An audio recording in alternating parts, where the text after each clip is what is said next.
আল্লাহ পাক বলছেন খালেস তওবা করলে গুনাহ তো মাফ করে দিবই, আগের গুনাহগুলোকে নেকি দিয়ে পরিবর্তন করে দিব। না ভালোবাসা না? আল্লাহ পাক সৃষ্টি করেছেন আমাদেরকে ভালোবেসে। কোরআন খোলেন, সূরা সদ পড়েন।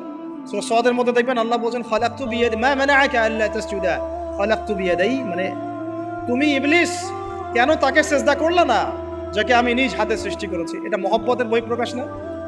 আল্লাহ আমাদেরকে নিজ হাতে সৃষ্টি করেছেন। আল্লাহ পাকের হাত কেমন এটা আমরা ব্যাখ্যা করতে যাব না। এর হাতের অর্থ কি সেটাও ব্যাখ্যা করার তাহবিল করার দরকার নাই। কোরআনে আসছে যেভাবে সেভাবে আমরা ঈমান রাখবো, ঠিক আছে ভাই? এখানে আবার অনেকে অনেক তালগোল পাকায় ফেলে এবং বিভ্রান্ত হয়ে যায়, এদিকে যাওয়ার দরকার নাই। এখানে বোঝানো হচ্ছে আল্লাহ রাব্বুল আলামিন আমাদেরকে মহব্বত করে সৃষ্টি করেছে। এই পুরো সৃষ্টি জগৎটাই তো আল্লাহর মহব্বতের বহিঃপ্রকাশ। সবকিছু এত নিপুণভাবে চলতেছে, এটা মহব্বতের বহিঃপ্রকাশ না? আমি আপনাদেরকে নিয়ে যদি কোনোদিন কক্সবাজারের সৈকতে তারা দেখাতে পারতাম, তাহলে আমি বুঝাইতে পারতাম আপনাদেরকে যে এই মহাবিশ্বটা টিকে আছে কিভাবে।